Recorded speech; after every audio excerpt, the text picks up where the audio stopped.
Hello and welcome back for day 2 of the big event here at the NEC in Birmingham. If you were with us yesterday, we hope you enjoyed the day and thank you all for coming back for day 2. Just as a reminder, I'm Helen Dolphin, a transport and accessibility consultant and Motability scheme customer, and I've been with the scheme for over 25 years. And I'm Mark Ormrod, a former Royal Marines Commando, Invictus Games athlete and Motability scheme ambassador. And I'm excited to be joining Helen in the studio this year. We're live streaming the expert speaker sessions, plus sharing a whole host of extra exclusive content for you, as I catch up with some of the experts here in the studio to ask your questions. It's really easy to submit a question for today's Q&A sessions. Now you should be able to see a box to the right of the screen where you'll be able to submit these throughout the day. Remember, please to only submit questions that are related to the current topics. Any questions submitted will be available for everyone to see once they've been approved by our moderators. If you have any difficulty using the question box, then there's also an email address below this video for you to send your questions to us directly. And for any questions we don't manage to get to today, we'll be answering them on the Motability Scheme Facebook page over the coming weeks.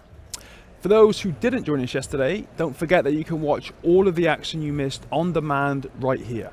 Simply look at the agenda below, click on the on demand button for anything you want to watch, and the films will be available all summer. Back to today. The speaker sessions will start right here at 10 o'clock. We've got another exciting lineup in store, including live tours of the EV and WAV area, a talk on all things car and the car industry, a catch up with Ewan's Guide about their latest survey results, and a Q&A session with our scheme partners, RAC, QuickFit and Direct Line Motability. There's certainly lots going on today. And I'll be interviewing Paralympian and former Strictly contestant Will Bailey and Paralympian Darren Harris about their unique life stories, personal struggles and what keeps them motivated. You can watch this session on demand later today. And you can find the full lineup for the day in the link below this video. Right, I'm off to the EV area to go and meet some scheme charging partners and take a look at some of the latest innovations designed to ensure that EVs become more accessible for more people. So I'll see you in a few minutes. See you later, Mark. Now, I'm joined by Nigel Fletcher, the CEO of the Motability Foundation, which is the new name for Motability, the charity. Hi Nigel, thanks for joining us today for day 2 of the big event Birmingham. So you're new to the Motability Foundation. Can you tell us where you worked before? I can indeed. So I worked in retail mainly before. I worked at Tesco and I worked at Pets at Home. But I'm no stranger to disability. I've been a charity trustee for disability charities for the last 10 years. And I've got a disability myself as well. I'm partially sighted. I've only got 30% eyesight. And that's given me, a huge number of difficulties in terms of mobility and travel over the years. So I'm not unfamiliar with the challenges of disability and transport. So does that mean that you can't drive? I can't drive. Right. That's right. The biggest thing is I can't drive, but I also struggle with public transport as well. Yeah. Because I can't see buses coming and I can't see train timetables and things like that. Okay, So, lovely. And can you tell us what your first couple of months have been like? They've been brilliant, actually. I mean, absolutely fun. I've been in the job 10 weeks so far. Wow. So it's not long. It's not long, but it's a hugely passionate team. I really believe in the vision that the Motability Foundation has, and the number of experts in the field is absolutely amazing. And just being here at the event this week has been fantastic as well. The amount of vehicles that we've got here, seeing customers and users experience those vehicles has just been an amazing experience. You mentioned the vision. Yeah. What is the vision? Yeah, the vision is really quite simple, and I think is absolutely true, which is that all disabled people need to be able to make the journeys that they choose. I mean, that's just a really simple vision, I think. And look, we've built a society, we've built a country and a society where travel is essential. In order to travel to work, to education, to health appointments, medical appointments, just to see friends and family. Travel is absolutely essential in our society. Yeah. So surely it's an absolute must to make travel accessible. Yeah. I think it's so obvious to me. Yeah, no, absolutely. Yeah. What do our customers need to know about the Motability Foundation and what you do? Well, look, I think I've mentioned the vision already. The foundation founded the scheme, and now we play an important role in overseeing the scheme. So that's really important. I think sometimes people get a bit confused between Motability Operations and Motability Foundation charity as was, and just think it's like the same thing. So it's good that you've kind of clarified that. Yeah, so. no, I think that's right. Yeah. I think that's right. Look, we do 4 things in my mind. Really simple. We do 4 things. We support customers to access the scheme, and we do that in many different ways. But the main way that people know about is the grants that we provide. We fund other organisations who help people who are disabled who can't access the scheme. People like myself, in fact, who can't drive and therefore can't access the scheme. And we also fund research that will ultimately help change policy in the UK and also innovate for the future as well. So it's really clear. I was talking to Lucy Edwards yesterday, and she has a vision impairment. She's completely blind, and she's a scheme ambassador. So she accesses the scheme, but through someone else driving her. I suppose in that way you could potentially, if you had a driver. I think that's right. Yeah, no, I think that's absolutely. Of course, that's right. You can access the scheme if you've got a disability. That means you can't drive. I like to choose to drive myself and travel myself and be independent in that way. So that's just maybe my own personal choice. Maybe when there's like autonomous vehicles, you'll be driving along with the rest. Well, the vehicle will be driving. That's right. I won't be trusted. No. So what kind of things can people get a grant for? So to access the scheme, really.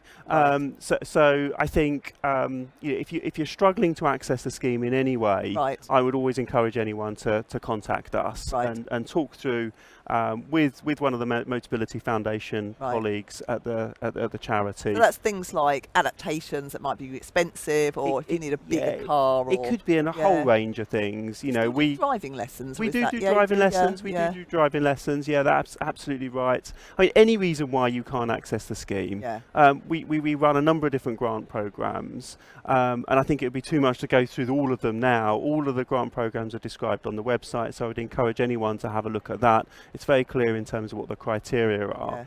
But if you're struggling to access the scheme, have a look at the website and get in touch, I would say. That's really useful, I think, for customers to know that that's there for them, and even if people don't need it now, they might need it in the future. So Absolutely. I think that's really useful. And what inspired you to take on this role at Motability Foundations? My disability myself. I've experienced moments in life where I haven't been able to access something, and I really know how it feels to, when your disability means that you can't do something. Whether that is, I was invited to an interview, for example, at some motorway service station once, and I just couldn't get there. You couldn't even get public transport there, right? And you had to phone up and say, "Well, I'm really sorry, I can't meet the person there." And many other different things as well, whether it's social interactions, a group of friends wanting to meet in a remote pub and I can't get there. So I really have felt that, that moment in time when you can't get somewhere or do something because of transport. And also I think Motability is probably one of the best examples of social enterprise, not just in the UK, but, potentially far wider than that, where bringing together and creating a scheme and creating that point of contact for people and creating a solution that's really valuable. And you can just see that in the show here today. I think all the different vehicles on the scheme. It really is amazing. Brilliant. And can you tell us anything else about what you have planned for the coming years, and what do you think the priorities for you are going to be? Well, we're currently looking at our strategy.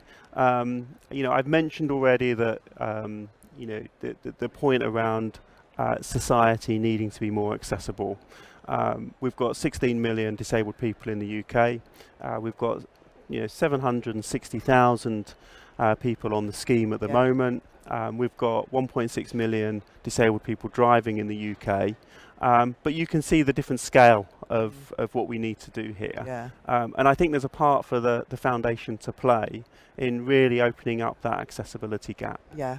There's very clearly some immediate things that we need to work through. Electric vehicles, I think, is one of those. It creates a number of different issues for us to work through. Also opportunities as well, I think, but at the forefront of our minds are the issues. Accessibility of the chargers, creating wheelchair accessible vehicles that are electric.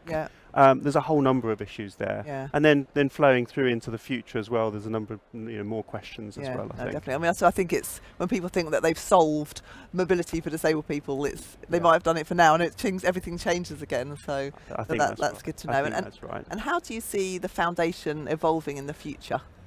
The foundation needs to support disabled people how they choose to travel. And that's very clear in our vision. There's no reason why anyone who's disabled should not be able to make any transition into new transport modes that other people can't. And I think EV chargers is a great example of that, isn't it? All we want is for EV chargers to be accessible as petrol stations. Absolutely. If we just start there, then that's all we want. But at the moment they're not, and that's why the foundation has created a design standard called PAS 1899, and we're really driving forward and pushing industry and pushing providers to be compliant to that standard. I mean, I think I would probably say that I don't even think petrol stations are particularly accessible. No, but, I agree. So let's aim higher. Let's aim higher. But for the moment, I want everyone who's driving to be able to have the same access to EV chargers. But you're right. You're absolutely right, Helen. We need to aim higher than that. That's fantastic. It's been great chatting to you this morning. Thanks so much. Now, let's go over to Mark for a tour of the EV area. Mark, are you there? Ladies and gentlemen, thank you for tuning in and joining us here today. My name is Mark Ormrod, and I'm here at the big event in Birmingham's iconic NEC Arena. And today I'm joined by James Horne from Motability Operations at the Electric Vehicle Information Hub, where James is going to be telling us everything we need to know about the world of EVs. James, thank you so much for joining me. So can you tell our viewers a little bit more about what we've got on display here today, please? Yeah, absolutely, Mark. You've made a big promise for me there to got to fulfill. So we had this EV education hub here last year, but it was about a quarter of the size. So we've really made this area exciting and interesting, and we think it's a great resource to find out more about whether an EV is right for you. We've split it into 5 zones. So the first one I'll talk about is the innovation zone. So we've got our innovation team here from Motability Operations, and they're talking about curbside charging. So if you haven't got a driveway, if you live in a terrace house, this is a way to still have an electric vehicle and get it charged. This is innovation at the moment, so you can't get it, but it's a really exciting journey that we're on to get people to be able to charge at home without a driveway. So that's the innovation hub. We've also got a project that's really close to my heart, which is the Evita. So Motability provides wheelchair accessible vehicles for about 30,000 people, and the electric revolution is happening. But we know that the batteries in the floor are a real challenge for customers. So we're working with a design agency and our partners in industry to try and solve the problem of electric vehicles. The team from Callum are here today. So if you drive a wheelchair accessible vehicle and you want to talk to us about electric vehicles and what we're doing to make them accessible, we've got the Evita zone. Then over here in the far right-hand corner, we've got our BP Pulse area. So we know for lots of customers, home charging might not be right. So BP Pulse is part of our solution for charging on the go, charging when out and about. Of course, customers can use any charger, but this is where we've worked with BP to get access, make it really straightforward and easy. And then where we're stood in Ohme is all about home charging. So we provide for customers a home charger. And actually, this is a really cool opportunity to work out whether a home charger is right, can you use it, how does it work with the vehicle. Lots of people have never even plugged a vehicle in. And then I always forget this bit, Mark, so I'll finish on, Nissan have brought a really cool car for us. So we call it the Half Area, which sounds like a wrestling move, but actually... Yeah, I can see it over there. It's a Nissan that's been cut in half, so you can see how an electric vehicle is put together and where the battery is and how the vehicle technically works. So if you've never seen an EV before, it's a way to really understand it and how it works differently. I hope you can tell we've really gone all out to make the EV education hub big this year and help customers understand it. Absolutely, it's fascinating. I've been walking around here for the last 2 days trying to educate myself on EVs as we all make that transition to driving EVs. Yeah, absolutely. Now, as a scheme customer, what could a customer expect from the scheme when they switch to EVs? That's a great question. I think the first thing is, it's for us, it's the same as leasing an internal combustion engine vehicle as far as worry-free motoring goes. So it's still a 3-year contract, still got 60,000 miles included over the 3 years, servicing, maintenance, repair, insurance, tyres, all of that's exactly the same. But you also get added benefits around charging, either home charging or charging on the go, and we've got a dedicated customer services team for if you've got any questions. Okay. And we've provided loads of information on the internet. We've also got our EV Go Charge app, so customers can find chargers near them. So it's everything that Motability is famous for and that we do so well, plus more for EV customers, because we know it's a tough transition. Absolutely. Now we're here in the, and we're going to say this right, the Ohme charging set. Yeah. Now I'm sure this isn't overcomplicated, but I've never actually plugged in an EV before. As a disabled customer, you know, some of the concerns I might have are weight and things like that. Can we have a absolutely. I think we should rehearse this before we did it, but let's do it. No. Let's just do it. Let's do it now. No rehearsals. Absolutely. Perfect. Okay. So I'm going to do what I assume you do, right? Okay. So, like a regular car. Yes. Okay. So we have a cap. The cap's underneath there. So you've got two kinds of charger port under there. You've got the fast charge and then the regular home charge. You've just opened up the top part, which is the regular home charge. Okay. And then behind you, you've got what we'd call a tethered charging unit. So this is a charging unit that's already got the cable attached to it. Exactly. Okay. I'm going to do my best. Well, my fears of it being super heavy have been alleviated because it's very, very light. Yeah. Pretty self-explanatory. That's it. That is it. That's it. No buttons, no apps. No buttons, no apps. So if you've got a tariff at home that means that it's cheaper at night to charge, then you can set it in your app to charge overnight when it's cheapest. But that's as simple as that. Your car is now charging. In my opinion, that's easier than going to a petrol station. Oh yeah, absolutely.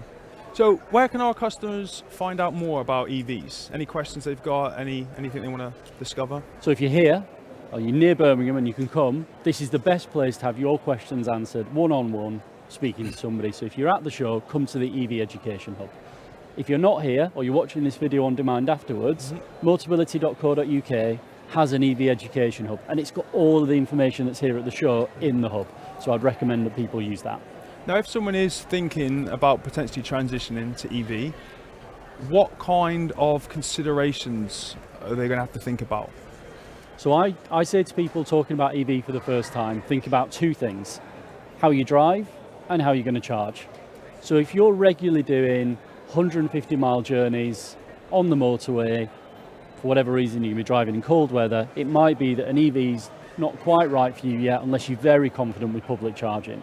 But if you're doing 40-50 miles a day, you're doing it reasonably locally, that's quite a lot of miles to be fair, then an EV's probably perfect for you. You can do fairly quick public charging every 2 or 3 days, you can charge at home. So think about the kind of driving you do, does it match with how an EV works? Right. And then the second thing is how you're going to charge. Can you get a home charger from Ohme? Do you need to use public charging, and is there public charging near your house? A lot of people have a fear. I think there's been a lot of negative stuff said about EVs in the media. I'd encourage people to go on their own journey and start with a completely open mind. Is an EV right for me? Because I've got an EV, Mark. They're fantastic. I know I've been trying to persuade you over the last 2 days that it's the way forwards. They're brilliant vehicles. So how do you drive? How are you going to charge? Brilliant. James, thank you so much for your time. I've learnt a lot. I hope our viewers at home have learnt a lot. Stay with us, because next we're going to be live streaming Sam Wickerden's speaker session, which is all about cars and the car industry. So stay tuned for that.